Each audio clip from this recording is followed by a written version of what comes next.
ఈ క్రొత్త నిబంధన ఏ నిబంధనలో నుంచి వచ్చిందంటే కనిపించింది ఇప్పటివరకు మనకు పాత నిబంధనలో నుంచి వచ్చింది. అందుకే పాత నిబంధనలోనే క్రొత్త నిబంధన.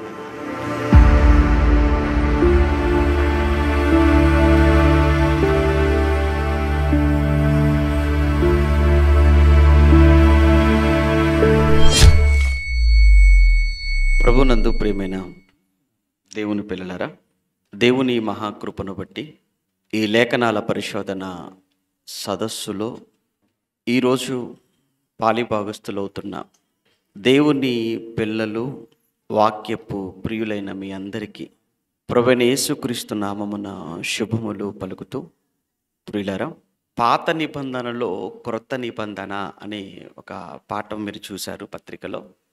పాత నిబంధనలోనే క్రొత్త నిబంధన అని. ప్రభునందు ప్రియమైన దేవుని పిల్లలారా, సహజంగా బైబిల్ మీద అవగాహన లేని వారికి, లేదా బైబిల్ మీద కొద్దో గొప్ప అవగాహన ఉన్న వారికి ఈ టైటిల్ లేదా ఈ ప్రశ్న ఒకంత ఆశ్చర్యం, సందేహం తప్పనిసరిగా కలిగిస్తుంది. కారణం ఏంటంటే, పాత నిబంధనలో క్రొత్త నిబంధన ఏంటి? క్రొత్త నిబంధనలో అక్కడక్కడ పాత నిబంధనకు సంబంధించిన ప్రవచనాలు, పాత నిబంధనలో కొంతమంది భక్తుల పేర్లు, పాత నిబంధనలోని సందర్భాలు క్రొత్త నిబంధనలో అక్కడక్కడ మనకు కనబడుతూ ఉంటాయి. కనుక క్రొత్త నిబంధనలో పాత నిబంధనని పెట్టినా కొద్ది గొప్ప బాగుండేది, కానీ పాత నిబంధనలో క్రొత్త నిబంధన అన్నారేంటి? టైటిల్ ఏమైనా ఇలా పెట్టబోయి అలా పెట్టేశారా అని బహుశా ఒకవేళ అనుకుని ఉండవచ్చు. అదేం కాదు. ఈ క్రొత్త నిబంధన, దీనికి మూలం, ఈ క్రొత్త నిబంధన యొక్క ఆరంభం పాత నిబంధనలోనే జరిగింది. క్రొత్త నిబంధన అనేది పాత నిబంధనలో నుండే వచ్చింది. పాత నిబంధన లేకుండా క్రొత్త నిబంధన లేదు అని చెప్పడమే ఈ పాఠంలో ఉన్నటువంటి ప్రధానమైన ఉద్దేశం. ఇక ఇందులో మనకు ముందుగా తెలియవలసింది అసలు ఈ నిబంధనలు ఏంటి? ఈ నిబంధనలు ఇంగ్లీష్లో కోవెనెంట్ అన్నారు, అలానే టెస్ట్మెంట్ అని, అగ్రిమెంట్ అని కూడా అంటారు. నిబంధన తెలుగులో ఇంకొక పదం కూడా ఒప్పందము అని కూడా అంటారు. ఒడంబడిక, ఒప్పందము, నిబంధన. ఇక ఒప్పందము, నిబంధన, ఒడంబడిక అనగానే ఒకరి మధ్య జరిగేది ఒడంబడిక అవ్వదు, ఒకరితో జరిగేది ఒప్పందం అవ్వదు, ఒకరితో జరిగేది అగ్రిమెంట్ అవ్వదు. కనీసం ఒకరికంటే ఎక్కువ ఉండాలి. ఇద్దరు వ్యక్తుల మధ్య కావచ్చు, రెండు కుటుంబాల మధ్య కానీ, రెండు ప్రాంతాలు, రెండు దేశాలు. అప్పుడప్పుడు మీరు చూడండి, దేశాల మధ్య ఒప్పందాలు అని మనం వార్తాపత్రికల్లో, ఛానల్లో మనం చూస్తుంటాం. రెండు దేశాల మధ్య ఒప్పందం కుదిరిందండి అంటుంటారు, రెండు దేశాల మధ్య అగ్రిమెంట్ అండి అంటుంటారు. అంటే ఎందుకు ఈ విషయాన్ని చెబుతున్నానంటే, నిబంధన అంటున్నాం చూసారా? అసలు ఆ నిబంధన అంటే ఏంటో మనకు తెలియాలి కదా. బేసిక్, ఇద్దరు వ్యక్తుల మధ్య, లేదా రెండు కుటుంబాలు, లేదా రెండు ప్రాంతాలు, రెండు దేశాల మధ్య జరిగేదానిని ఒప్పందము, ఒడంబడిక, నిబంధన అని అంటాం. మనకు బైబిల్లో రెండు నిబంధనలు ఉన్నాయి. పాత నిబంధన అంటున్నాం, మనం క్రొత్త నిబంధన అంటున్నాం. ఇప్పుడు పాత నిబంధన అనేది ఇది ఎవరికెవరికి మధ్య జరిగినటువంటి నిబంధన. పాత నిబంధన అన్నాము కదా, అసలు పాత నిబంధన అంటే ఏంటి? ఈ పాత నిబంధన ఎవరెవరి మధ్య జరిగింది? నిబంధన అంటే ఒప్పందం, మర్చిపోకూడదు. నిబంధన అంటే ఒప్పందం, నిబంధన అనగా ఒడంబడిక, ఎవరికి మధ్య జరిగింది. మనకు పాత నిబంధనలో కూడా అక్కడక్కడ దేవుడు పర్సనల్గా కూడా కొంతమందితో దేవుడు ఒడంబడిక లేదా నిబంధనలు చేసినట్టుగా మనం చూస్తుంటాం. అందులో నోవహుతో దేవుడు ముందుగా ఒక నిబంధన చేస్తాడు, మీకు గుర్తుందో లేదో. నోవహు జలప్రలయం తర్వాత నోవహుతో దేవుడు ఒక నిబంధన, ఆ నిబంధనకు గుర్తుగా ఆకాశముల్లో ఒక ధనుస్సును పెట్టాడు. గుర్తొస్తున్నాయా? ఎప్పుడో విన్నట్టు, ఎక్కడో చదువుకున్నట్టు. ఆదికాండమే. జలప్రలయం గురించి తెలుసు కదా మనకు. జలప్రళయం అయిపోయింది కదా! జలప్రళయం తర్వాత నోవాహు బయటకొచ్చాడు కదా! బయటకొచ్చిన తర్వాత నోవాహు గారు దేవుడికి దహన బలి ఇచ్చేసాడు కదా! ఆ సమయంలో దేవుడు నోవాహుతో ఒక నిబంధన చేశాడు. ఏంటంటే, ఇక ఈరోజు వచ్చినటువంటి ఈ ప్రళయం ఇక భవిష్యత్తులో మరెన్నడూ రాదు. మరెన్నడూ కూడా ఈ ప్రపంచాన్ని ఈ విధమైనటువంటి జలప్రళయముతో నాశనము చేయను. ఇదిగో నీకు నాకు మధ్య గురుతు, నీకు నాకు మధ్య నిబంధన ఏంటంటే, ఆకాశములో ధనస్సును పెడుతున్నాను. అదొక నిబంధన, గురుతు. ఓకే. అంటే అక్కడ దేవుడికి నోవాహుకు మధ్య జరిగినటువంటి నిబంధన అది. అర్థమవుతుందా? అది ఎవరెవరికి జరిగిన నిబంధన? దేవునికి, నోవాహుకు. అలానే అబ్రహాముతో కూడా దేవుడు ఒక నిబంధన చేశాడు. దేవునికి అబ్రహాముకు మధ్య నిబంధన. అలానే దావీదుతో కూడా దేవుడు నిబంధన చేసినట్లుగా, ఇవన్నీ కూడా దేవుడు వ్యక్తిగతంగా చేసినటువంటి నిబంధనలుగా మనకు కనబడుతుంటాయి. కానీ పాత నిబంధన, ఓల్డ్ టెస్టిమెంట్ అంటున్నాం కదా, ఈ పాత నిబంధన లేదా ఈ పాత ధర్మశాస్త్రము అందామా, పాత చట్టము అందామా, పాత ఈ ఒప్పందం అగ్రిమెంట్ అందామా, దీనిని దేవుడు ఎవరితో చేశాడు, ఎప్పుడు చేశాడు, ఎలా చేశాడు, మనకు ఇది తెలియాలి. ఎందుకంటే మనం క్రొత్త నిబంధనలోనికి మనం రావాలి అని అంటే ముందు మనం పాత నిబంధనలోకి మనం వెళ్ళాలి. ఈ క్రొత్త నిబంధన యొక్క మూలాలు అంటాం చూసారా? క్రొత్త నిబంధన యొక్క మూలాలన్నీ ఎక్కడున్నాయంటే పాత నిబంధనలోని దీని మూలాలు మనకు కనబడుతుంటాయి.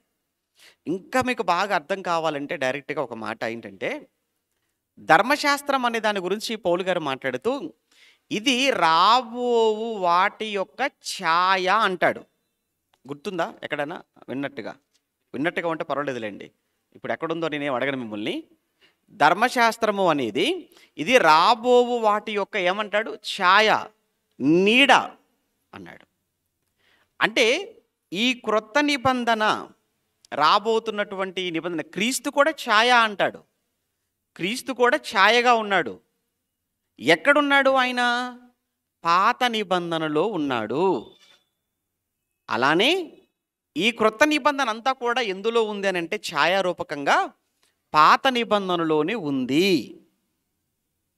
ఇప్పుడు ఈ క్రొత్త నిబంధన మూలాలన్నీ అక్కడ ఉన్నాయి.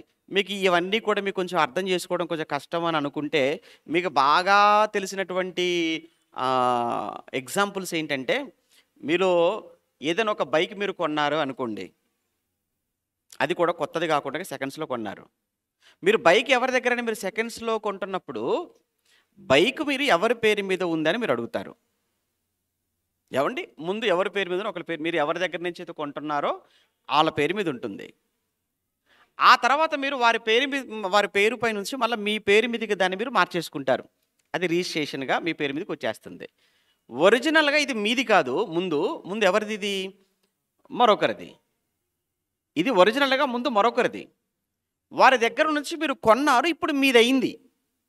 అంటే మీది కాక మునుపు ఈ ప్రాపర్టీ ఎవరిదన్నమాట? ఈ వెహికల్ పలానా వారిది. ఓకే, ఇది కొంచెం పర్వాలేదు. ఇంకొక విషయం చెప్తాను. స్థలాలు మీరు కొంటున్నారనుకోండి, ఏమండి అది ఖాళీ స్థలాలా లేకపోతే ఇంటి స్థలాలు మీరు కొంటున్నప్పుడు మీరు వెంటనే మీరు ఎవరైనా కానీ ఏమంటే పలానా చోట ఫ్లాట్ ఉందండి, ఖాళీ స్థలం ఉందని, చాలా తక్కువలో దొరుకుతుందండి, మీకు కావాలన్నప్పుడు వెంటనే పేపర్స్ తీసుకురండి అంటాం. ప్రజెంట్ ఎవరి పేరు మీద అయితే ఉందో అది చూస్తాం. చూసిన తర్వాత నెక్స్ట్ మనం అడిగే మాట ఏంటంటే, అసలు వీళ్ళకు ఎక్కడదండి ఈ స్థలం, వీళ్ళు మాకు అమ్ముతానంటున్నారు, వీళ్ళకి ఎవరు అమ్మారు? వీళ్ళకు పలానా వాళ్ళు అమ్మారటండి, అప్పుడు లింక్ డాక్యుమెంట్ ఉందా అని అడుగుతాం. ఉందండి అంటాం. 1, 2 ఇచ్చేస్తారు. ఇచ్చిన తర్వాత అసలు వీళ్ళకి ఎక్కడది, వీళ్ళకి ఎలా వచ్చింది, వీళ్ళు ఎక్కడ కొన్నారు అన్నప్పుడు వీళ్ళకు పలానా వేరే వాళ్ళు అమ్మారటండి అండి, మరి ఆ పేపర్స్ వేయి అని అడుగుతుంటాం. అంటే ఈరోజు నీ పేరు మీదకి ఏదైతే రిజిస్ట్రేషన్గా నీ పేరు మీదకి వచ్చేసిందో దీనికి వెనకాల మనకు ఉన్నటువంటి సాక్ష్యాలు, ఎవిడెన్సెస్ ఏవైతే ఉన్నాయో వాటన్నిటినీ కూడా మనం ఏమంటామంటే లింక్ డాక్యుమెంట్స్ అంటాం. అంటే ఈ రోజుకు నీ పేరు మీద ఉన్నటువంటి ఈ ప్రాపర్టీ ఇది గతంలో ఎవరిది, ఎలా వచ్చింది, మీరు కానీ రిజిస్ట్రేషన్ ఆఫీస్కి వెళ్ళిపోయి మీరు ఈసీ తీశారనుకోండి, మొత్తం ఆ స్థలానికి సంబంధించినటువంటి హిస్టరీ అంతా వచ్చేస్తుంది. ఇది మీకు అర్థమైంది కదా? లింక్ డాక్యుమెంట్స్ అంటాం కదా, లింక్ డాక్యుమెంట్స్ అంటాం. అలానే ఈ క్రొత్త నిబంధన అనేది ఏదైతే ఉందో, ఈ క్రొత్త నిబంధన ఎలా వచ్చిందండి అని అడిగారు అనుకోండి. ఈ క్రొత్త నిబంధన ఎలా వచ్చిందండి మీకు అని అంటే, ఈ క్రొత్త నిబంధన ఎలా వచ్చిందని అంటే, ఇగో లింక్ ఉంది దీనికి. ఈ క్రొత్త నిబంధన లింక్ ఎక్కడ ఉంది అని అంటే పాత నిబంధనలో ఉంది. అంటే ఇప్పుడు ఈ క్రొత్త నిబంధనకు పాత నిబంధన అనేది ఏంటంటే ఒక లింక్ డాక్యుమెంట్ లాంటిదన్నమాట. మీకు అర్థమైందా? అవును, ఈరోజు మనం అందరం కూడా క్రొత్త నిబంధన క్రింద ఉన్నాం క్రైస్తవులంగా, ఓకే. కానీ మనకి ఈ క్రొత్త నిబంధన ఎలా వచ్చింది, మనకి ఈ క్రొత్త నిబంధన రాకమునుపు దీని గురించినటువంటి ఆ హిస్టరీ ఏంటి అన్నప్పుడు దీనికి సంబంధించిందంతా కూడా పాత నిబంధనలో ఉంది. ఓకేనా? రైట్. ఇప్పుడు మనం ఈ విషయం మీకు అర్థమైతే మన తర్వాత ఆధారాలు చూస్తాం అనుకోండి బైబిల్లో. ఇప్పుడు ఈ క్రొత్త నిబంధనకు సంబంధించి ఆధారాలు పాత నిబంధనలో ఉన్నాయి. ఈ పాత నిబంధన అనేది దేవుడు ఎప్పుడు, ఎక్కడ, ఎవరితో చేశాడు ఈ నిబంధన అనేటువంటి విషయంలోనికి మనం వెళితే, అబ్రహాము, నోవాహు అయిపోయాడు, అబ్రహాం అయిపోయాడు, ఇస్సాకు వచ్చాడు, యాకోబు వచ్చాడు. యాకోబుకు 12 మంది పుట్టారు. ఆ తర్వాత వాళ్ళు పెరిగారు, పెద్దవారు అయిపోయారు. దేశంలో కరువు వచ్చేసింది. అంతా కలిసి ఐగుప్తుకు వెళ్ళారు. 400 సంవత్సరాలకు పైగా అక్కడ ఉన్నారు. అక్కడి నుంచి అక్కడ దేవుడు మోషేను పుట్టించాడు.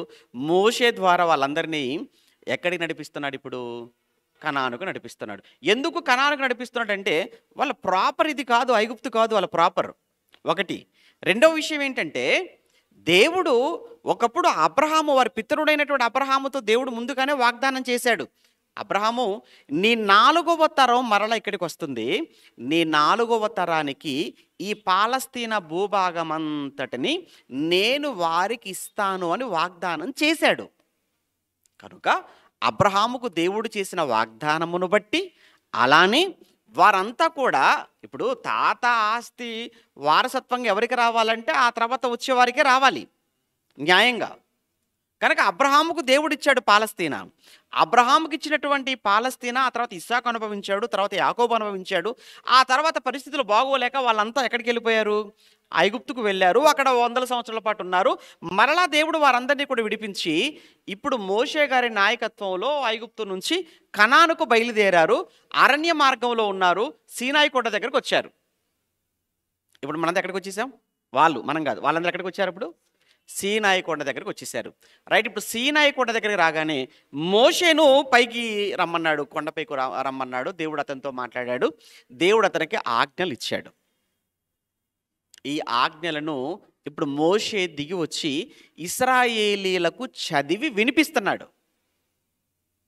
ఎందుకు చదివి వినిపిస్తున్నాడు అంటే చదివి వదిలేయటానికి కాదు, చదివి పాటించడానికి. మనం బైబిల్ చదువుతున్నాం. ఎందుకు చదువుతున్నాం? మన వాక్యం వింటున్నాం. ఎందుకు వింటున్నాం? చదివేసి మర్చిపోవడానికి చదువుతున్నారా? విని వదిలేయడానికి వింటున్నారా? చదివి మర్చిపోవాలని బైబిల్ చదువుతున్నారా? విని విడిచిపెట్టాలని బైబిల్ చదువుతున్నారా? మీరు బైబిల్ చదువుతున్నా, మీరు వాక్యం వింటున్నా, చదివిన దాన్ని, విన్నదాన్ని ఏం చేయాలని?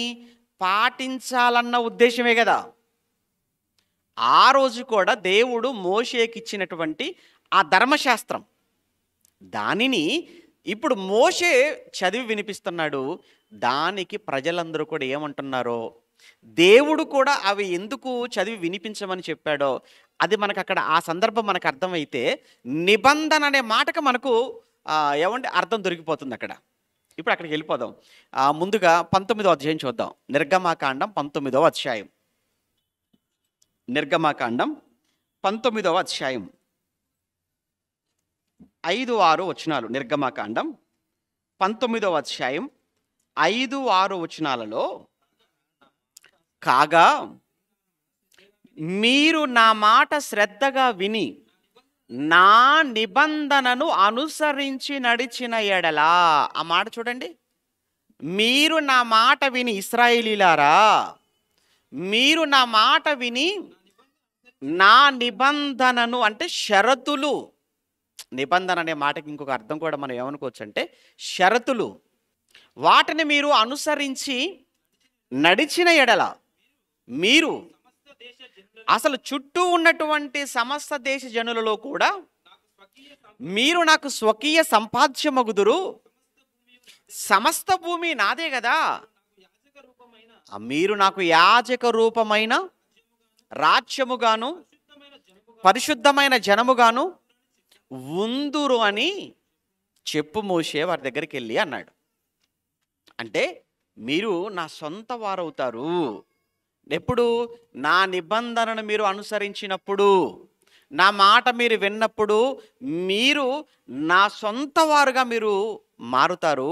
అంతేకాదు మిమ్ములు చాలా గొప్పవారుగా చేస్తాను. ఎంత గొప్పవారుగా చేస్తాను అనంటే అసలు చుట్టూ ఉన్నటువంటి వాళ్ళందరికంటే కూడా నేను మిమ్మల్ని గొప్పగా చేస్తాను. ఎందుకంటే అంతా నాదే కదా, సర్వభూమి నాదే కదా, సమస్తము నాదే కదా. నేను ఎవరికి ఇవ్వాలి అనుకుంటాను? నా మాట వినేవాడికి నేను ఇవ్వాలనుకుంటాను, నాకు లోబడేవాడికి నేను ఇవ్వాలనుకుంటాను. ఇప్పుడు ఒక తల్లిగా ఒక తండ్రిగా వారికి ఎంత ఆస్తున్నా కానీ, ఇద్దరు కొడుకులు ఉన్నప్పుడు అందులో బాగా తిరుగుబోతు తాగుబోతుగా ఉన్నప్పుడు ఎవరైనా కానీ ఆస్తి ఇవ్వాలి అనుకున్నప్పుడు ఆలోచిస్తారు, వీడికి ఇస్తే మొత్తం పాడు చేస్తాడు వీడికి ఉన్నటువంటి చెడ్డ లక్షణాలతో అని. ఒక తల్లిగా తండ్రిగా మీకున్న ఈ కొంచెం గురించి మీరు ఆలోచిస్తారే, దేవుడుగా ఆయన కూడా ఏమన్నాడు అంటే, మీరు నా మాట వినండి, నాకు లోబడండి, నేను చెప్పింది మీరు అనుసరించి నడుచుకోండి, నేను మిమ్మల్ని చాలా గొప్పవారిగా చేస్తాను అన్నాడు. అంటే ఇప్పుడు ఒకవేళ వినకపోతే, లోబడకపోతే, అక్కడ మనకు అర్థమైపోయింది. వింటే ఈ కండిషన్లు, ఇవి వింటే కండిషన్లు, లోబడితే ఈ కండిషన్ అన్నమాట. ఒకవేళ లోబడక తిరుగుబాటు చేశారనుకో మొత్తం పోద్ది. ఇవి లోబడితే వచ్చే ప్రయోజనాలు, తిరగబడితే వచ్చేటువంటివి వేరేగా ఉంటాయి. అవి వేరేగా చెప్పేశాడు ఆయన, దేవుడు అన్నీ చెప్పేశాడు. ఇప్పుడు 24 వెళ్ళేటప్పటికి ఇదే ఇక్కడ సీనాయి కొండ దగ్గర ఇదంతా జరుగుతుంది. 19 నుంచి సీనాయి కొండ దగ్గరే ఉంటారు వాళ్ళంతా, కదలరు, చివరి అధ్యాయం వరకు అక్కడే ఉంటారు. ఇప్పుడు 24వ అధ్యాయానికి వెళ్ళేటప్పటికి 24వ అధ్యాయంలో అదే నిర్గమాకాండం 24వ అధ్యాయం, నిర్గమాకాండం 24వ అధ్యాయం 2వ వచనం నుంచి, మోషే మాత్రము యెహోవాను సమీపించవలను, వారు సమీపించకూడదు, ప్రజలు అతనితో ఎక్కి రాకూడదు. మోషే వచ్చాడు, యెహోవా మాటలన్నిటినీ విధులన్నిటినీ ప్రజలతో వివరించి చెప్పాడు. అప్పుడు ప్రజలందరూ ఏమంటున్నారట? యెహోవా చెప్పిన మాటలన్నింటి ప్రకారము చేసేదమని ఏక శబ్దముతో ఉత్తరమిచ్చిరి. మోషే గారు ఆజ్ఞలు పట్టుకొని ప్రజల యొద్దకు వచ్చి ఆజ్ఞలన్నీ వివరించి చెప్పగానే ప్రజలందరూ ఏమన్నారు తెలుసా? మోషే ఆజ్ఞలు తక్కువైపోయినట్టుంది కదా, ఇంకొక 20 ఉన్నా బాగుండేది, మరి బొత్తిగా 10 అంటే వాళ్ళ డైలాగులు అలా ఉన్నాయండి. అంతే కదా, ఏంటి మరీ బొత్తిగా 10 ఆజ్ఞలేనా? ఇంకో 10 పెట్టుకోమను దేవుణ్ణి, కంగారేమీ లేదు, అన్ని పాటించేస్తాం మేము. అక్కడ ఏమన్నారంటే ఆ మాటలో ఉన్న అర్థం అదే. మళ్ళీ చదవండి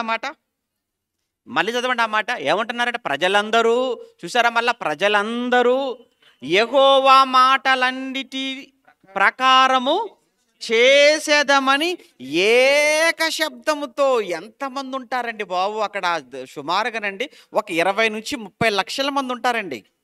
ఎందుకంటే యుద్ధం చేయగలిగినటువంటి యవనవులో ఉన్నటువంటి యోధుల సంఖ్యే 6 లక్షలు అన్నాడు. మరి ఆడవాళ్ళ సంఖ్య ఏంటి, వయసు పైబడిన వారి సంఖ్య ఏంటి, పిల్లల సంఖ్య ఏంటి, వీళ్ళంతా కలిపితే ఎంతవరకు ఉండొచ్చు అంటే, ఏమంటే పండితులు చెప్పే మాట ఏంటంటే సుమారుగా ఒక 20 నుంచి 30.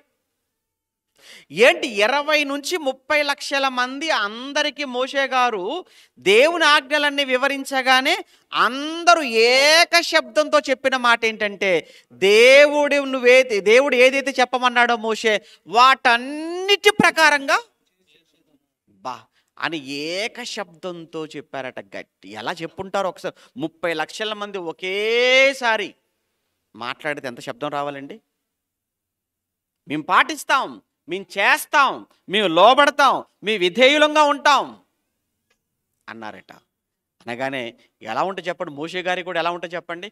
అబ్బా ఎంత మంచి ప్రజలు అనుకుంటాడు మోషే గారు. రైట్, ఇది దేవునికి మీకు మధ్య జరుగుతున్న ఒప్పందము. పెళ్ళప్పుడు పెళ్లి కొడుకు పెళ్లి కూతురుతో ప్రమాణాలు చేపిస్తారు, తెలుసు కదా. క్రైస్తవ వివాహములో పెళ్లి కుమారుడితోనూ పెళ్లి కుమార్తెతోనూ ప్రమాణాలు. ఆ ప్రమాణాలలో ఏంటన్నమాట? షరతులు. ఏంటా షరతులు? రోగమైన, ఆరోగ్యమైన, బాధ కలిగిన, సంతోషం కలిగిన అన్నింటిలో కూడా నేను నీకు భార్యగా, నేను నీకు భర్తగా తోడుగా ఉంటాను. అదే కదండి. అంటే అర్థం ఏంటి? మేలులైన కీడులో కానీ, సంతోషంలో కానీ, శ్రమల్లో కానీ అన్నింటిలో తోడుగా ఉంటానండి. భార్య అదే, భర్త అదే. అంటే ఇద్దరు కూడా ఆ నిబంధన, అది వివాహానికి సంబంధించిన నిబంధన, ఒప్పందము అన్నాం కదా, ఇరు పక్షాలు. ఇక్కడ కూడా ఏమైపోతుందనంటే దేవునికి ఇశ్రాయేలు ప్రజలకు మధ్య జరుగుతుంది. ఏవైతే దేవుడు చెప్పాడో, దేవుడు చెప్పి పంపించిన వాటన్నిటికీ వాళ్ళందరూ ఓబే అవుతున్నారు. ఓకే అన్నారా? ఓకే అన్నారు. రైట్. ఇప్పుడు మరి గుర్తు ఏంటంటే, ఇప్పుడు మన నిబంధన కన్ఫర్మ్ అయిపోయింది. అంటే పెళ్లి కొడుకు పెళ్లి కూతురు ఇప్పుడు ఏం చేయాలి? ఒప్పందాలు అయిపోగానే మళ్ళీ రిజిస్టర్ గారి దగ్గరికి వచ్చి మళ్ళీ ఏం చేయాలి? వాళ్ళిద్దరు సంతకాలు. దేనికి సంతకాలు? ఇప్పుడు చెప్పుకున్నారే, ఇప్పుడు మాట్లాడారు కదా, చేశారే ప్రమాణం, ఆ ప్రమాణాలకు సాక్ష్యముగా ఇదిగో సంతకాలు. ఒప్పుకుంటున్నారనమాట. ఇంకా అందరి ముందు ఒప్పుకున్నారు, సాక్ష్యంగా సంతకాలు కూడా అయిపోయాయి. ఇప్పుడు ఇక్కడ కూడా ఏంటంటే, ఇప్పుడు దేవుడు వారికి ఇచ్చినటువంటి ఆ నిబంధన ఏదైతే ఉందో, ఈ నిబంధనకు వారు లోబడతాను అని అన్నారు కనుక, మరి లోబడతాను అని చెప్పిన దానికి ఒక సాక్ష్యంగా ఉండాలి కదా అని అప్పటికప్పుడు మోషే యవనస్తులైన వారికి దేవుని మాటను బట్టి ఆజ్ఞాపించగానే వారు కోడె దూడలను తీసుకొని వెళ్ళిపోయి ఏమంటే దహన బలి అర్పించేసి వాటి ఆ రక్తాన్ని తీసుకొని వచ్చేసి అక్కడ ఏం చేశారట? అక్కడ ఏమండి 24వ అధ్యాయం 8వ వచనంలో, 24వ అధ్యాయం 8వ వచనంలో, అప్పుడు మోషే ఆ రక్తమును తీసుకొని ప్రజల మీద ప్రోక్షించి, ప్రజలందరి మీద ప్రోక్షించాడట. ప్రోక్షించడం అంటే మీకు తెలుసు కదండి, ఏమండి స్ప్రింకిల్, అలా చల్లటం. ఆ రక్తాన్ని వారి మీద ప్రోక్షించి, ఇదిగో ఈ సంగతులన్నిటి విషయమై, ఏ సంగతులు? ఇప్పటి వరకు దేవుడు మీకు ఆజ్ఞాపించమని నా ద్వారా మీకు చెప్పించినటువంటి ఈ సంగతులన్నిటి విషయమై యెహోవా మీతో చేసిన నిబంధన రక్తము ఇదే. నిబంధన రక్తము అన్నాడు చూడండి. అంటే మేము ఇక నుంచి ఈ రోజు నుంచి మేము దేవుని నిబంధన క్రిందికి మేము వెళ్ళిపోతున్నాము. ఈ నిబంధనకు గుర్తుగా, ఈ నిబంధనకు మేము లోబడుతున్నాము అనటానికి ఇదిగో ఆ ప్రోక్షించబడిన ఆ రక్తమే సాక్ష్యముగా ఉండిపోయింది అన్నారు. ఆ రోజు నుంచి ఇశ్రాయేలీలైన వారిక ఏ నిబంధన కిందకు వచ్చేసారు? ఏమండి ఇప్పుడు దేవుడు మోషే ద్వారా ఇచ్చినటువంటి ఆ నిబంధన లేదా ధర్మశాస్త్రము అని అనుకుందాం. ఈ ధర్మశాస్త్రం అనేటువంటి ఈ నిబంధన క్రిందికి వచ్చేసారు. బాగుంది. ఇక రెండవది ఏంటంటే, ఇందులో వీళ్ళందరూ కూడా ఏమన్నారంటే, అందరూ కూడా ఏమన్నారు? లోబడతాము అన్నారా? అనుసరిస్తాము అన్నారా? పాటిస్తాము అన్నారా? Very good. అందుకే మనం ఆ ధర్మశాస్త్రంలో మనం ద్వితీయోపదేశకాండ 28వ అధ్యాయం మీరు తర్వాత చదువుకోండి. 28వ అధ్యాయం అంతా మీరు తర్వాత చదువుకోండి. అందులో ఏముంటాయంటే, ఈ నిబంధనను మీరు పాటించారా, మీ మీదికి రాబోతున్న ఆశీర్వాదాలు ఇవి. ఈ నిబంధనను మీరు పాటించలేదా, మీ మీదికి రాబోతున్న శాపాలు. పాటిస్తే దీవెనలు, పాటించకపోతే శాపాలు. మీ ఇష్టం. ఇక నిబంధన అయితే జరిగిపోయింది. అగ్రిమెంట్ అయిపోయిందా? అగ్రిమెంట్ అయిపోయింది. మధ్యవర్తిగా ఎవరున్నారు ఇక్కడ? మీడియేటర్గా ఎవరున్నారు? దేవునికి ప్రజలకు ఇశ్రాయేలుకు మధ్య మీడియేటర్ ఎవరు ఇక్కడ? ఒప్పందం చేసినప్పుడు మీడియేటర్ ఉంటారు కదండి, ఎవరో ఒకరు మధ్యవర్తి. ఇక్కడ మీడియేటర్ ఎవరు ఉన్నారు? ఇక్కడ మోషే గారు ఉన్నారు. అక్కడ ఎవరున్నారు? దేవుడు. ఇక్కడ ఎవరున్నారు? ప్రజలు. మధ్యలో ఎవరున్నారు? మోషే గారు. జరిగిపోయిందా నిబంధన? జరిగిపోయింది. ఏమంటే అగ్రిమెంట్ అయిపోయిందా? అయిపోయింది. ఇక క్లోజ్. అయితే ఈ నిబంధన ఏదైతే ఉందో, ఈ నిబంధనను ఇశ్రాయేలీలు అనుసరించారా, ఈ నిబంధనను ఇశ్రాయేలీలు పాటించారా అంటే ఎక్కడ కూడా వారు పాటించినట్లుగా మనకు కనపడదు. ఏమండి చెప్పడం మాత్రం ఏమన్నారు? మరీ బొత్తిగా 10 ఆజ్ఞలేనా అన్నట్లుగా, మరీ ఈ కొన్ని కండిషన్లేనా, ఇంకొన్ని పెట్టింటే బాగుండేది కదా అన్నంత బిల్డప్ ఇచ్చారు అక్కడ. కానీ కొద్ది రోజులు అయిందో లేదో వెంటనే అసలు ఇంకా కనాను కూడా చేరుకోలేదు. విచిత్రం ఏంటి చెప్పమంటారా? కనాను కూడా వాళ్ళు ఇంకా చేరుకోలేదు. కనానుకు చేరుకోకుండానే అక్కడి నుంచి బయలుదేరిన వాళ్ళందరూ ఏమైపోయారట? ఎక్కడండి? యెహోషువ కాలేబు తప్ప ఎవడని వచ్చాడు అక్కడికి? ఇప్పుడు కనానికి చేరింది ఎవరు? యెహోషువ, కాలేబు ఇద్దరే. బయలుదేరిన వారు లక్షల్లో ఉంటే చేరుకున్న వాళ్ళు ఎంతమంది? ఇద్దరు. ఇక్కడ కొండ దగ్గర నిబంధనప్పుడు మాత్రం మాట్లాడిన వాళ్ళు మాత్రం అందరూ అందరూ అన్నాడా? ప్రజలందరూ ఏక శబ్దంతో ఆజ్ఞలు మరీ తక్కువైపోయాయి, మోషేను కొంచెం పెంచుకోమని చెప్పు దేవుడు మీ దేవుడితో అన్నట్టుగా చెప్పారు. కానీ తీరా వచ్చేటప్పటికి అన్నిట్లో ఫెయిల్ అయిపోయారు, అందరూ ఫెయిల్ అయిపోయారు. ఒక ఇద్దరు మాత్రమే పాస్ అయిపోయారు. పరీక్షలప్పుడు కూడా చూడండి, అరే మీరు ఎంతమంది పాస్ అవుతారని అందరూ ఎత్తుతాడు, ఫెయిల్ అయ్యేటోడు కూడా. ఏమంటే మీరు కూడా స్కూల్కి వెళ్ళిన వాళ్ళే కదా, క్లాస్లో కూర్చున్న వాళ్ళే కదా, ఎవరు టీచర్ గారు అడుగుండరా, రేపు ఎగ్జామ్ పెడతాను ఎంతమంది రాస్తారా అన్నారు అనుకోండి, అందరు అంటారు. ఎంతమంది పాస్ అవుతారంటే అందరూ పాస్ అవుతా ఉంటారు. పరీక్ష పెట్టిన తర్వాత అప్పుడు కానీ తెలియదు, అందరూ ఫెయిల్ అయిపోతారు. ఎవడో ఒకళ్ళిద్దరు మాత్రం పాస్ అవుతారు. సేమ్ ఇక్కడ కూడా ధర్మశాస్త్రం వచ్చింది, ఎంతమంది పాటిస్తారు అనగానే అందరం పాటించేస్తాం. కానీ ఎంతమంది అని అంటే అక్కడికి తీరా చూస్తే ఇద్దరు. మరి మిగతా వాళ్ళంతా ఎవరు అంటే కొత్త జనాంగం అన్నమాట, అది కొత్త జనరేషన్. అందుకే ఆ కొత్త జనరేషన్కి కూడా మరలా మోషే గారు ఏం చేశారు అని అంటే ఆ రెండవసారి ఉపదేశించాడు. ద్వితీయోపదేశ కాండం అని ఒక కాండం ఉంది, మనకు తెలుసా బైబిల్లో, 5వ పుస్తకం. ద్వితీయ అంటే రెండవ అని అర్థం. రెండవ ఉపదేశం అంటే రెండవ మారు చేసినటువంటి ఉపదేశం. అంటే మొదటిసారి ఎక్కడ చేశాడు? ఇక్కడే నిర్గమకాండంలో ఇక్కడ చేశాడు ఉపదేశం. కానీ మొదటిసారి ఉపదేశం విన్న బ్యాచ్ అంతా ఏమైపోయిందంటే అందరూ చంపబడ్డారు. ఇప్పుడు వీళ్ళ పిల్లలు అన్నమాట, వాళ్ళు కొత్త వాళ్ళు వెళ్తున్నారు అక్కడికి. కనుక వాళ్ళందరినీ కూర్చోబెట్టి వాళ్ళకి రెండోసారి ఉపదేశం చేశాడు. ఆ రెండోసారి చేసిన ఉపదేశమే ద్వితీయోపదేశ కాండం. రివిజన్ లాగా అనమాట. మీకు అర్థమైందా? రివిజన్ లాగా రివైన్ చేయటం అనమాట. ఓకే, ఇప్పుడు మొత్తానికి అందరూ ఎక్కడికి వచ్చేసారు? ఇప్పుడు కనానుకు వచ్చేసారండి. కొత్త జనరేషన్తో కనానులో ప్రారంభమయ్యారు. కనానుకు వచ్చిన తర్వాత యెహోషువ గారు ఉన్నంత వరకు, యెహోషువ గారి తరంలో ఉన్న వాళ్ళందరూ కూడా బాగానే ఉంటారు. యెహోషువ వెళ్ళిపోయాడు, యెహోషువ తరంలో ఉన్న వాళ్ళంతా పోతారు. ఇక ఆ తర్వాత చాలా భయంకరమైన తరం ఒకటి వచ్చేసింది. అసలు దేవుణ్ణే మర్చిపోయిన తరం వచ్చేసిందట. ఆ న్యాయాధిపతుల పాలన, ఆ తర్వాత రాజుల పాలన. ఇక రాజుల పాలన నుంచి మనం చూస్తుంటే బొత్తిగా ఎక్కడ కూడా భయము భక్తి లేని ఇశ్రాయేలు జనాంగంగా మారిపోతారు. అలా మారిపోయి ఆఖరికి వీళ్ళందరినీ కాదు, వీళ్ళతో పాటు ఈ పట్టణాన్ని, ఈ దేశాన్ని కూడా దేవుడు మొత్తాన్ని కూడా నిర్వీర్యం చేసేసి మరలా దేవుడు అనుకున్నాడు, ఇక వీళ్ళతో కాదు, వీరికిని ప్రపంచంలో మనుషులందరితో ఇక నేను మరొక నిబంధన నేను చేసుకోబోతున్నాను. ఇది మనకు వీళ్ళంతా మీరారా నిబంధన ఏమంటే అతిక్రమించేశారంటే అందరూ కూడా నిబంధనను అతిక్రమించేశారట. ఎక్కడ మనకు కనబడతాయి ఈ మాటలు అని అంటే ఇక ఇర్మియా గ్రంథంలో మనం చూస్తున్నాం. ఎందుకంటే ఇర్మియా గ్రంథం అని అంటే ఇక ఏమంటారు, ఆ నిబంధనకు ముగింపు కాలం అనమాట. ఏమంటే దాని అంతటికి ముగింపు కాలం.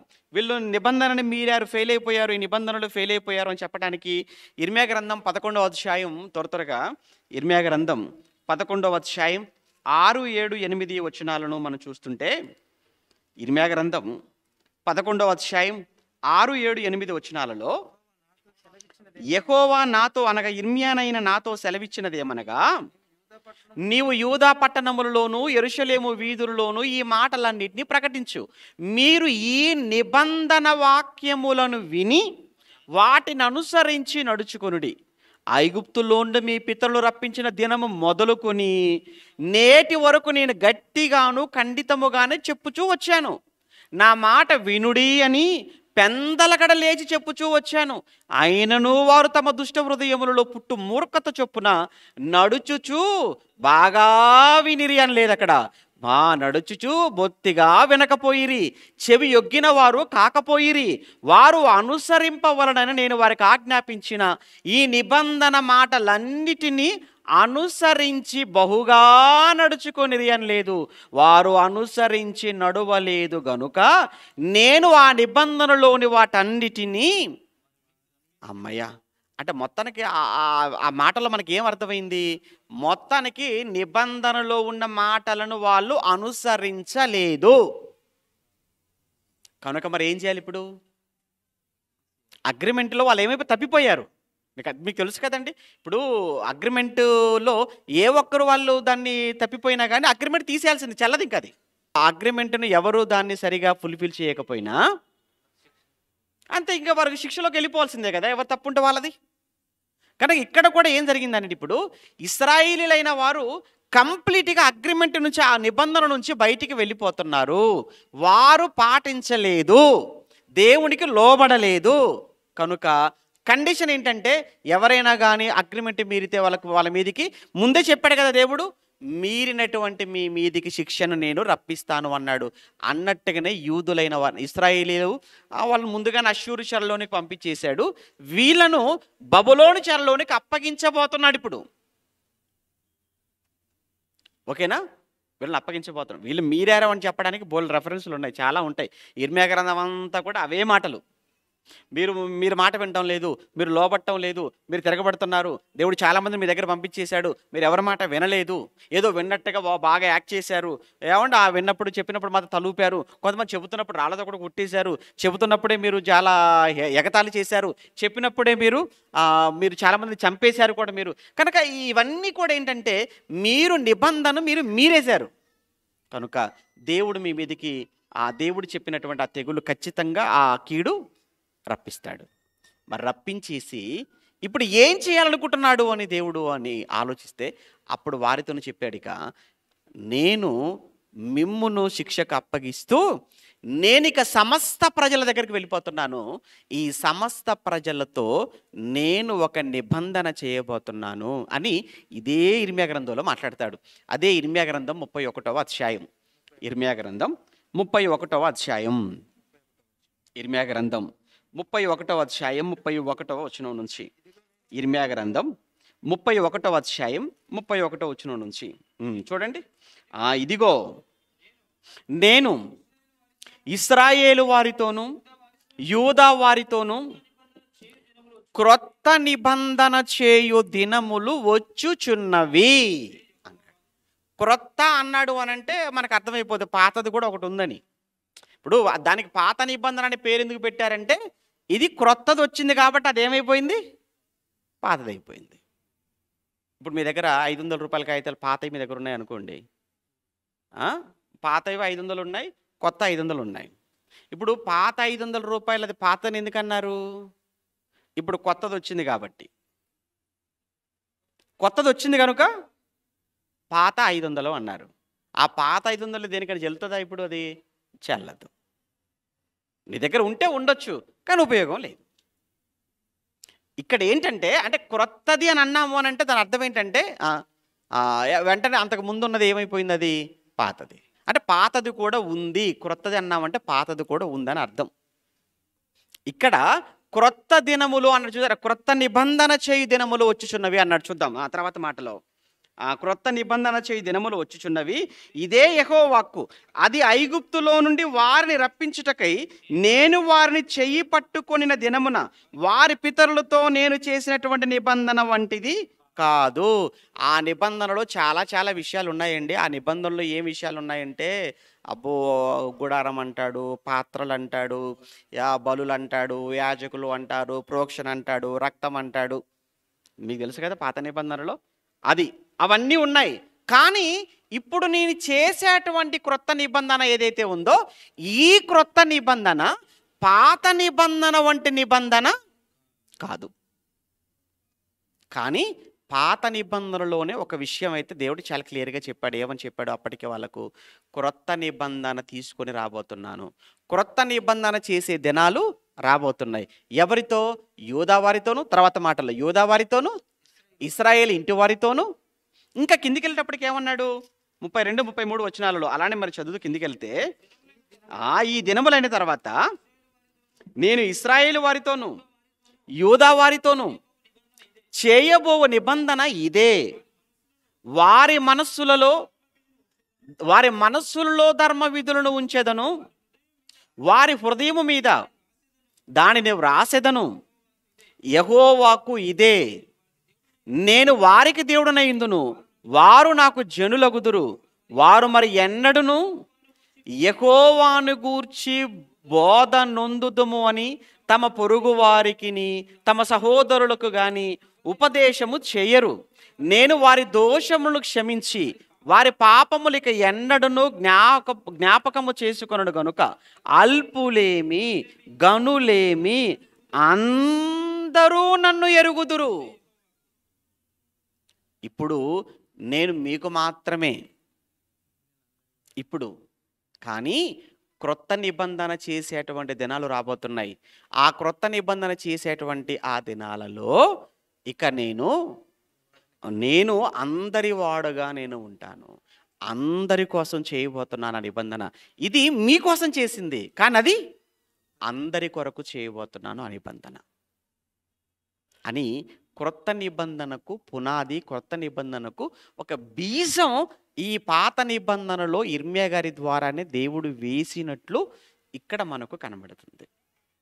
అందుకే క్రొత్త నిబంధనని తలవని తలంపుగా అప్పటికప్పుడు ఆకస్మికంగా దేవుడు ఇచ్చిన నిబంధన కాదు. ఈ క్రొత్త నిబంధన అనేది రావడానికి పాత నిబంధనలోనే దేవుని యొక్క నిర్ణయం జరిగిపోయింది. ఇంకా చెప్పాలి అంటే పాత నిబంధనలోనే కాదు, జగత్తుకు ముందే నిర్ణయం జరిగిపోయింది అని ఇంకా కొంచెం లోతులోకి వెళ్తే మనకు అర్థమవుతుంది. ఎందుకంటే క్రీస్తు ద్వారా క్రొత్త నిబంధన అనేది అమల్లోనికి వచ్చింది. ఆ క్రీస్తును దేవుడు ఎప్పుడు ఏర్పాటు చేసుకున్నాడు అని మనం క్రొత్త నిబంధనలు చదువుకుంటామంటే జగత్తు పునాది వేయబడక ముందే క్రీస్తును నిబంధన కొరకు ఏర్పాటు చేసుకున్నాడు. దీనిని బట్టి ఈరోజు మన చేతిలో ఉన్నటువంటి క్రొత్త నిబంధన అనేది జగత్తుకు ముందు దేవుడు ఆలోచించిన, ఏర్పాటు చేసిన గొప్ప నిబంధన. అందుకే మీరు కానీ క్రొత్త నిబంధన అంతా మీరు చదువుతున్నప్పుడు అందులో ముఖ్యంగా క్రొత్త నిబంధనలో హెబ్రీ పత్రిక మీరు బాగా చదవండి. అంటే అర్థం కాకపోవచ్చు, అయినా చదవండి, పర్వాలేదు. ఆ హెబ్రీ పత్రిక మీరు ఒక 2 సార్లు 3 మార్లు 4 మార్లు చదివేశారనుకోండి, ఖచ్చితంగా అర్థమవుతుంది. అందులో ఒకటే విషయం ఏంటంటే పాత నిబంధన కన్నా క్రొత్త నిబంధన అది శ్రేష్టం అని మీరంటే పాత నిబంధన, క్రొత్త నిబంధన మరీ శ్రేష్టమైంది అంటాడు. అది విషయం, అది శ్రేష్టమైంది. ఏది? పాత నిబంధన.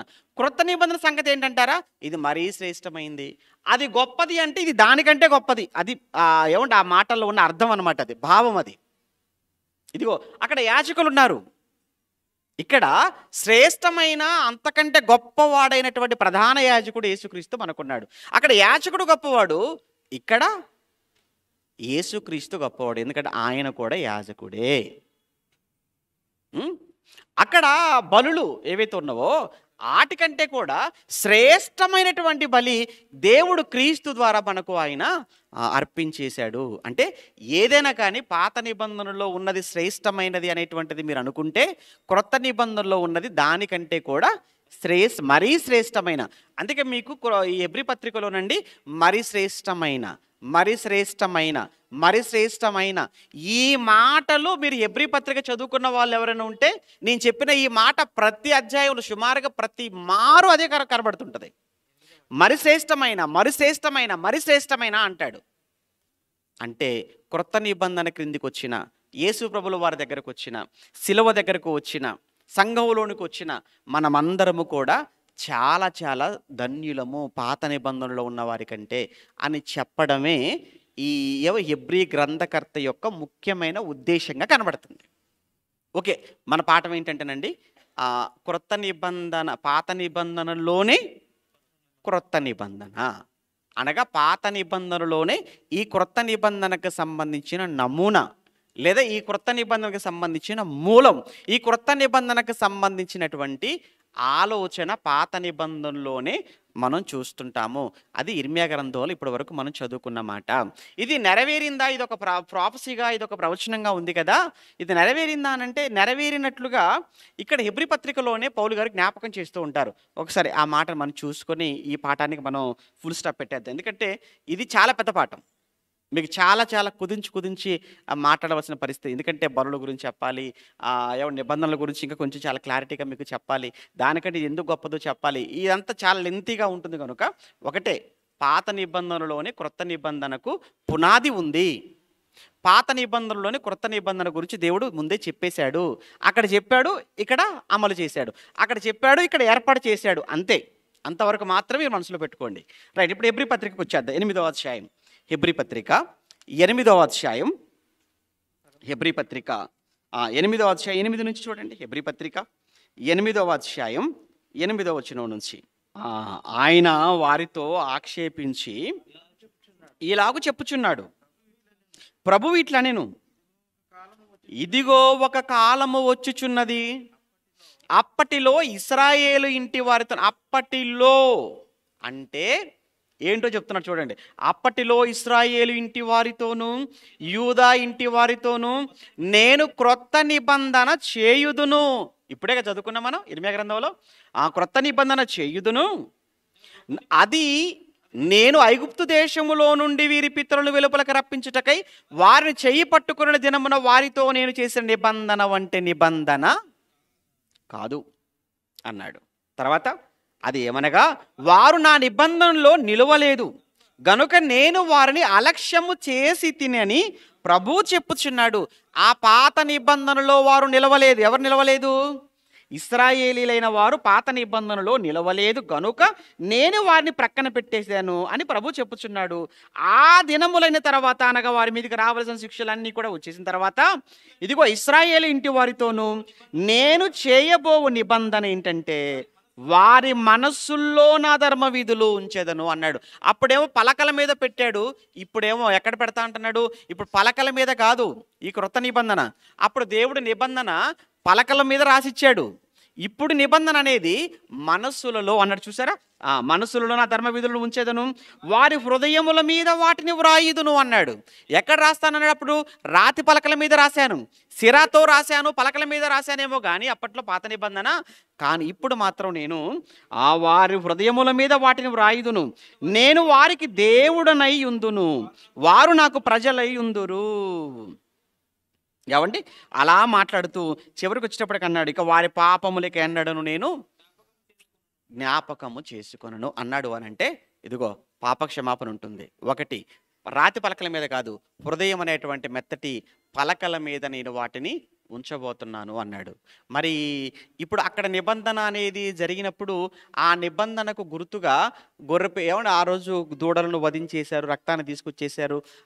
ఇది వాళ్ళ ప్రజలందరి మీద ఏం చేశారు? ప్రోక్షించేశారు. ఆ రోజు నిబంధన అమల్లోకి వచ్చిన రోజు నిర్గమకాండలో చదువుకున్నాం మనం. మరి ఈ క్రొత్త నిబంధన ఎప్పుడు అమల్లోకి వచ్చింది? ఈ క్రొత్త నిబంధన అమలులోనికి వచ్చినప్పుడు మరి ఇది అమలులోనికి వచ్చిందని చెప్పడానికి సాదృశ్యంగా ఏమైనా జరిగిందంటే జరిగింది. ఇక్కడ కూడా ఏం జరిగింది?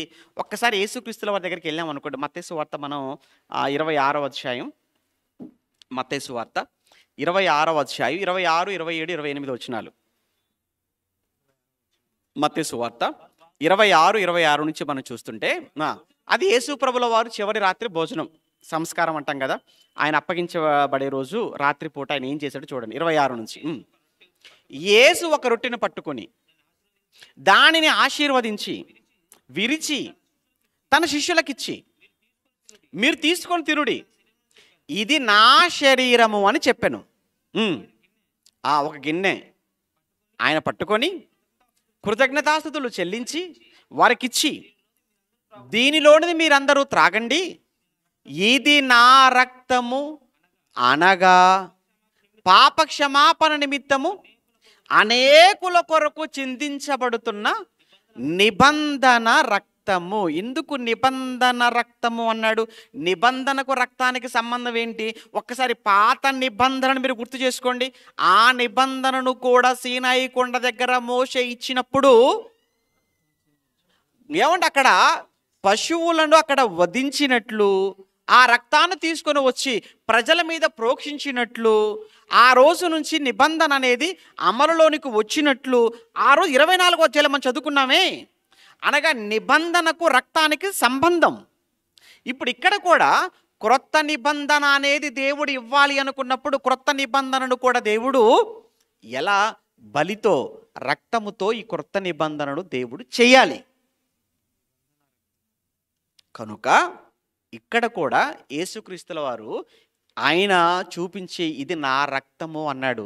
కింద మీరు పుట్నోట్లో చూస్తుంటేనండి, కింద మూల భాషలో కింద పుట్నోట్లో మీరు చూడగలిగితే ఇది క్రొత్త నిబంధన అని అన్నాడు. ఇది నా రక్తము అని అంటే ఇది నా క్రొత్త నిబంధన అన్నాడు. పాత నిబంధన పశువుల, మేకల, గొర్రెల రక్తముతో ఉంటే క్రొత్త నిబంధన అనేది క్రీస్తు రక్తము ద్వారా ఇవ్వబడిన నిబంధన. ఇప్పుడు పశువుల రక్తము ద్వారా వచ్చిన నిబంధన గొప్పది అని అంటే, మరి క్రీస్తు రక్తము ద్వారా ఇవ్వబడిన ఈ క్రొత్త నిబంధన ఇంకెంత గొప్పదై ఉండాలి. అందుకే దానికన్నా ఇది మరి శ్రేష్టమైన నిబంధన. ఓకేనా, ఇది మరి శ్రేష్టమైన నిబంధన అన్నాడు. అయితే ఇప్పుడు యేసుక్రీస్తుల వారు మరి తన రక్తాన్ని చిందించాడు. ఆయన రక్తాన్ని కూడా ఎక్కడ చిందించాడు అని అంటే, ఆయన మోషే కొండపై నుండి ప్రజలందరి మీద ఏమంటే దాన్ని ప్రోక్షించినట్లు యేసుక్రీస్తుల వారు కూడా గొలగతా కొండ మీద తన రక్తాన్నంతటిని కూడా ఏం చేశాడు, మొత్తం కూడా చిందించేశాడు. క్రొత్త నిబంధనకు నాంది పడింది, పునాది పడింది. క్రొత్త నిబంధన అనేది ఎప్పుడు అమల్లోనికి వచ్చిందంటారా? ఇదిగో పెంతెకోస్తు అనేటువంటి పండుగ తెలుసు కదా, అపోస్తల కార్యం 2వ అధ్యాయం. అక్కడ నుంచి క్రొత్త నిబంధన అనేది అమలులోనికి వచ్చినట్లుగా చూస్తున్నాం. అయితే మరలా మనకు వచ్చే ప్రశ్న ఏంటంటే, ఎవడు మరి ప్రోక్షించినట్లుగా అక్కడ ప్రోక్షించారు కదా రక్తాన్ని, అక్కడ రక్తాన్ని ప్రోక్షించారు కదా, మరి ఇక్కడ ప్రోక్షణ ఎలా జరిగిపోయింది అని అంటే, ఆ రోజు అది భౌతికంగా ఆ రక్తాన్ని ప్రజల మీద ఏమంటే చల్లారు, ప్రోక్షించారు. కానీ ఇక్కడికి వచ్చేటప్పటికి ఇది ఎక్కడ రాస్తానన్నాడు ఈ నిబంధన? అక్కడేమో పలకల మీద రాస్తానన్నాడు, కానీ ఇది ఎక్కడ రాస్తానన్నాడు? వాళ్ళ హృదయాలలో రాస్తానన్నాడు, వారి మనస్సుల్లో రాస్తానన్నాడు. అనగా ఎప్పుడైతే యేసుక్రీస్తును ఏమండి మనం మన నోటితో మన హృదయమందు మనం ఆయనను ఒప్పుకొని, మన హృదయమందు ఆయన మనం విశ్వసించి, మన హృదయమందు ఆయనను మనం ప్రతిష్ఠించుకుంటున్నామో, ఆయన రక్తము ద్వారా ప్రోక్షణ అనేది జరిగిపోయింది అని హెబ్రీ పత్రికలోని చెప్తాడు పౌలు గారు. ఒకసారి ఆ మాట చూద్దామా? హెబ్రీ పత్రిక 9వ అధ్యాయం.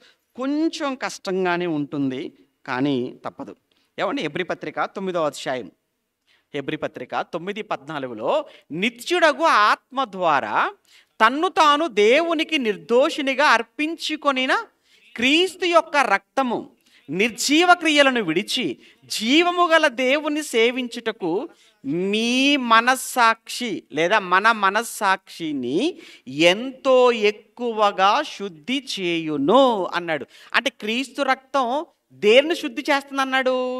మన మనస్సాక్షిని ఎక్కువగా శుద్ధి చేస్తుంది అన్నాడు. అంటే నీ మనస్సాక్షిని శుద్ధి చేయగలిగింది ఏంటంటే క్రీస్తు రక్తం. ఆ రోజు వాళ్ళ మీద చల్లబడింది, కానీ ఈరోజు లేదు కదా. కానీ ఆ క్రీస్తు త్యాగాన్ని, ఆ క్రీస్తు కార్చిన రక్తాన్ని ఏమంటే దానిని మనం ఏమంటే దాన్ని మనం ఒప్పుకొని, అంటే ఆ క్రీస్తును మనం ఒప్పుకుంటున్నాము అని అంటేనే, క్రీస్తును మనం అంగీకరిస్తున్నాము అంటేనే మనం నిర్జీవ క్రియలను మనం విడిచిపెట్టేశాము. ఇక మన మనస్సాక్షి ఏమైపోతుందనంటే ఇక శుద్ధి చేయబడుతుంది. ఇంకొక మాట 10వ అధ్యాయం, అదే హెబ్రీ పత్రిక 10వ అధ్యాయం 22వ వచనంలో మనస్సాక్షికి కల్మషము తోచకుండునట్లు, చూడండి, మనస్సాక్షికి కల్మషము తోచకుండునట్లు అంటాడు. మనస్సాక్షి అంటే తెలుసు కదండి, ఇప్పుడు మన అంతరాత్మ, మనం మాట్లాడుతుంటాం మన మనస్సాక్షి. మన నోటితో ఒకవేళ అబద్ధం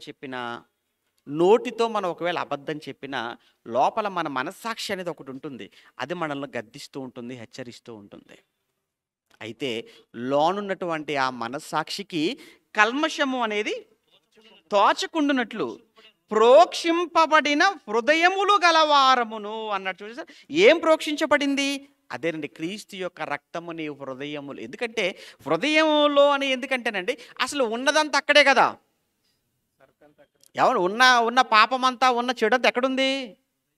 హృదయములోనే కదా. అందుకే ఇర్మియా గారే అంటాడు, హృదయము అన్నింటికంటే మోసకరమైంది, అది ఘోరమైన వ్యాధి గలది, దాన్ని గ్రహింపగలవాడు ఎవడు అన్నాడు. ఒకటి ఇదే పౌలు గారు హెబ్రీలకు రాసిన పత్రికలో అంటాడు కదా, ఏమని? ఇదిగో దేవుని వాక్యము సజీవమై బలము గలదై ఎటువంటి వాడిగల ఏమంటే ఆ రెండంచుల ఖడ్గము కంటే అది వాడిగా ఉండి, అది ప్రాణాత్మలను కీళ్లను మూలుగును విభజించినంత మట్టుకు దూరుచు హృదయము యొక్క తలంపులను ఆలోచనలను అదేం చేస్తుందట? శోధించుచున్నది అన్నాడు. అంటే ఎందుకు హృదయము లోపలికి వెళ్ళిపోయిందనంటే, హృదయమే కదండి కేంద్రం. నీ ఆలోచనలకు కేంద్ర స్థానం అదే కదా. కనుక ఏది మారాలి అనంటే హృదయం మారాలి. ఆ హృదయం మారాలి అనంటే ఆ హృదయములోనికి వెళ్ళవలసింది ఏంటంటే రక్తం. ఆ రోజు వారిని పైనుంచి ఆ రక్తం, జంతువుల రక్తం పైనుంచి ప్రోక్షించాడు. కానీ ఈరోజు క్రీస్తు రక్తం అనేది నీ హృదయము లోపలికి వెళ్ళింది. ఒక్కసారి ఆయన త్యాగాన్ని, ఆయన మరణాన్ని నువ్వు కానీ జ్ఞాపకం చేసుకొని, ఆయన ఎదుట నువ్వు మోకరించి, ఆయన ఎదుట నీ పాపాలను ఒప్పుకొని పశ్చాత్తాపపడి బాప్తిస్మం తీసుకుంటే ఆ రోజు ప్రోక్షణ జరిగిపోయింది. అదే చెప్తున్నాడండి ఆయన. ప్రోక్షింపబడిన హృదయములు గలవారము, నిర్మలమైన ఉదకముతో స్నానము చేసిన అన్నాడు. చూసారా? నిర్మలమైన ఉదకముతో స్నానం చేసిన శరీరములు గలవారమై ఉండి విశ్వాస విషయములో సంపూర్ణ నిశ్చయత కలిగి యథార్థమైన హృదయముతో మనము దేవుని సన్నిధానమునకు చేరుదము అన్నాడు. ప్రభునందు ప్రేమ దేవుని పిల్లలారా, ఇప్పటివరకు మనం విన్నటువంటి పాఠములో ప్రధానంగా మీరు గుర్తుంచుకోవాల్సింది ఇదంతా కూడా కాదు, కానీ ప్రధానంగా క్రొత్త నిబంధన అని ఈరోజు మన చేతిలో 27 పుస్తకాలు ఉన్నాయే. ఈ 27 పుస్తకాలతో కూడుకున్న ఈ క్రొత్త నిబంధన యేసుక్రీస్తుల వారి మరణము ద్వారా ఈ ప్రపంచానికి ఇవ్వబడిన నిబంధన. అయితే ఈ నిబంధన క్రిందికి మనం వచ్చేసామా? మనమే కాదు, యేసును నమ్మిన ప్రపంచంలో ఎవరైనా కానీ ఏ నిబంధన కిందికి వచ్చేస్తారు? ఇప్పుడు ఈ నిబంధన కిందికి. అందుకే బాప్తిస్మం తీసుకునే రోజు మనకు మనంగా ఇంకా మన జీవితాన్ని ఆయనకి ఇచ్చేసాం. ఇప్పుడు వివాహ దినాన్న ఇద్దరు కూడా ప్రమాణాలు చేసుకుంటారు. అంటే ఇద్దరికి కమిట్మెంట్స్ అయిపోతున్నాయి. ఇంకా ఆ రోజు నుంచి ఇద్దరికి అగ్రిమెంట్ అయిపోయింది ఆ రోజు. అలానే బాప్తిస్మం తీసుకున్న రోజున క్రీస్తుకు మనకు మధ్య జరిగిన నిబంధన, ఈ రోజు నుంచి నా మాట, నా చూపు, నా ఆలోచన, నడత, నా బ్రతుకు, నా జీవితం అంతా దేవుడి కోసం అంట. అది దేవుడి కోసం అని అంటే ఇంకా భార్య కోసం, పిల్లల కోసం ఆలోచించారనా? ఇప్పుడు భార్య భర్తల మధ్య ప్రమాణాలు కూడా చూడండి, వాళ్ళిద్దరే ఒకరికొకరు చేసుకుంటున్నట్టుగా ఉంటుంది. అంటే ఇక అటువైపు వాళ్ళ అమ్మ నాన్న వదిలేయమనా, ఇటువైపు వీళ్ళ అమ్మ నాన్న వదిలేయమనా? ఇక మన ఇంటికి వెళ్ళిపోతే మనకు నీళ్ళు ఇవ్వకూడదు, భోజనం పెట్టకూడదు, మనకు మర్యాద చేయకూడదనా? మీరు ఎవరు అలా చేయట్లేదా? మరి ఆ రోజు ఆయనకు నువ్వు ఆయనకు అన్నట్టు చేశారు కదా అందరిలో ప్రమాణం, మీకు ఎవరు లేనట్టుగా చేశారు కదా ప్రమాణం. పిల్లి ప్రమాణాలు గుర్తు రావట్లేదు, మర్చిపోయారేమో పాపం. పిల్లి ప్రమాణాలలో వాళ్ళిద్దరే ఉంటారు అక్కడ, అంతే. ఇద్దరితోనే ప్రమాణం చేపిస్తారు. ఇద్దరు కూడా ఏమని, చివరి వరకు నువ్వు నాకు భర్తగా ఉంటావు, నేను నీకు భార్యగా ఉంటాను, కష్టమైన బాధైనా ఏదైనా అంతా నీతోనే, నువ్వే నాకు సర్వస్వం అన్నట్టుగా చేసావు. అలానే మరి అమ్మ నాన్న, తోడబుట్టిన వాళ్ళు, బంధువులు, ఆత్మీయులు వీళ్ళు ఎవరు లేరా? ఉన్నారు. ఫస్ట్ వీళ్ళు, నెక్స్ట్ వాళ్ళు. ఫస్ట్ మీరిద్దరు ఒకరికొకరు, నెక్స్ట్ ఎవరైనా కానీ. అలానే ఫస్ట్ దేవుడు కమిట్మెంట్. మన దేవుడికి బాప్తిస్మం తీసుకున్న రోజు, ఈ రోజు నుంచి నా చూపు దేవుడి కోసం, మాట దేవుడి కోసం, ఆలోచన దేవుడి కోసం, నా బ్రతుకే దేవుడి కోసం, ప్రభువా ఈ రోజు నుంచి నీ కోసం బ్రతుకుతానయ్యా అని నువ్వు ప్రమాణం చేసావు బాప్తిస్మంలో. అలానే మిగతా వాళ్ళని వదిలేమని కాదు, ఉద్యోగం చేసుకోవద్దని కాదు, వ్యాపారం చేసుకోవద్దని కాదు, నువ్వు డ్యూటీకి వెళ్ళకూడదని కాదు, పిల్లల్ని చూసుకోకూడదని కాదు, భార్యను చూసుకోకూడదు, భర్తను చూసుకోవడం కాదు. ఫస్ట్ దేవుడు, నెక్స్ట్ ఇవన్నీ వద్దని లేదా ఆయన అంటే. ఆ రోజు నిబంధన జరిగిపోయింది. ఇక్కడ ఏ నిబంధనను మీరితే ఎంత నేరమో, అక్కడ దేవుడితో జరిగినటువంటి నిబంధన, క్రీస్తుకు నీకు జరిగిన నిబంధన, ఆ నిబంధనలోనే నీ హృదయములో ఆయన రక్తము ప్రోక్షించబడింది. నీ పాపాలన్నీ కూడా కడిగివేయబడి నిన్ను పరిశుద్ధుడిగా, నీతిమంతుడిగా నువ్వు మార్చావు. అయితే ఈ నిబంధన, ఈ క్రొత్త నిబంధన కిందికి మనం బాప్తిస్మం ద్వారా వచ్చాం. ఈ నిబంధన ఎప్పుడు అమల్లోకి వచ్చిందనంటే, ఇదిగో 2వ అధ్యాయం, అపోస్తలుల 2వ అధ్యాయంలో పెంతెకొస్తు పండుగ దినాన వచ్చింది. ఎలా వచ్చిందనంటే, ఇగో యేసుక్రీస్తుల రక్తాన్ని బట్టి, ఆయన చిందించడాన్ని బట్టి, ఆయన అప్పటికే ఆయన ద్రాక్షరసాన్ని చూపిస్తూ అన్నాడు, ఇది నా రక్తానికి సాదృశ్యం, ఇది నా రక్తము వలనైన క్రొత్త నిబంధన. ఈ నిబంధన చేస్తాను అని దేవుడు ఎప్పుడు చెప్పాడు? ఇర్మియా గ్రంథంలో 31వ అధ్యాయంలో ఆ రోజు చెప్పాడు, ఇదిగో నేను యూదా వారితోను ఇశ్రాయేలు వారితోను క్రొత్త నిబంధన చేయు దినములు వచ్చుచున్నవి అన్నాడు. యేసును తీసుకొచ్చాడు, యేసును మనకు అందరి కోసం చంపుకున్నాడు, ఆయన కార్చిన రక్తము ద్వారా ఈ నిబంధనను మనకిచ్చాడు. ఈ నిబంధన క్రిందికి మనం అంతా ఈరోజు వచ్చేసాం. కనుక 2000 సంవత్సరాలుగా ఏ నిబంధన అమలవుతుంది ఇప్పుడు మనందరి మీద? క్రొత్త నిబంధన. కనుక ఈ క్రొత్త నిబంధన అనేది ఎక్కడ పునాది పడింది, దీనికి పునాదులు ఎక్కడున్నాయి, దీనికి లింకులు ఎక్కడున్నాయి అనమాట. దీనికి లింకులు ఎక్కడున్నాయి? పాత నిబంధన ఇంకా చాలా చూపించవచ్చు. ఏషియా గ్రంథంలో అంటాడు, మీకా గ్రంథంలో అంటాడు, ఏజ్కేల్ గ్రంథంలో ఉన్నాయి. అంటే నేను ఒక నిబంధన చేయబోతున్నాను, అది నిత్యమైన నిబంధన చేయబోతున్నాను అని. ఈ దేవుడు ఈ క్రొత్త నిబంధనను నిత్య నిబంధన అంటాడు, మర్చిపోకండి. పాత నిబంధన కోసం అలా చెప్పడం మనం చూడం, కానీ క్రొత్త నిబంధన కోసం ఏమంటాడంటే నిత్యమైన నిబంధన అంటాడు, నిత్యమైన కట్టడలు అంటాడు. అంటే ఎప్పటికీ ఉంటాయి అవి. అంటే ఈ క్రొత్త నిబంధన ఎప్పటికీ ఉండేది. ఎప్పటి వరకు ఉంటుంది ఈ క్రొత్త నిబంధన అంటే మళ్ళీ యేసు ప్రభు ఈ భూమి మీదకి వచ్చినంత వరకు ఈ క్రొత్త నిబంధన అనేది అమలులో ఉంటుంది. అయితే ఈ క్రొత్త నిబంధన ఏ నిబంధనలో నుంచి వచ్చిందంటే కనిపించింది ఇప్పటివరకు మనకు? పాత నిబంధనలో నుంచి వచ్చింది. అందుకే పాత నిబంధనలోనే క్రొత్త నిబంధన అని పెట్టాం. ప్రార్థన చేసుకుందాం. ప్రేమ కలిగిన మా కన్న తండ్రి, మీకు వందనాలు నాయన. మీ పిల్లలతో కలిసి మీ వాక్యం పంచుకోవడానికి మీరు అనుగ్రహించిన ఈ సమయానికే మీకు వందనాలు చెల్లిస్తూ, ఇంకా మరెన్నో లోతైన విషయాలు ఇందులో నుంచి మేము గ్రహించవలసిన వారమై ఉన్నాం. మీ చిత్తమైతే భవిష్యత్తులో నాయన ఇంకా దీని గురించి పరిపూర్ణంగా మేము తెలుసుకోవటానికి కృప చేయమని వేడుకుంటూ, మరొక తరగతిలో మాకు తోడుగా ఉండి సహాయం చేయమని క్రీస్తు నామని ప్రార్థన అడుగుతున్నాము తండ్రి. ఆమెన్.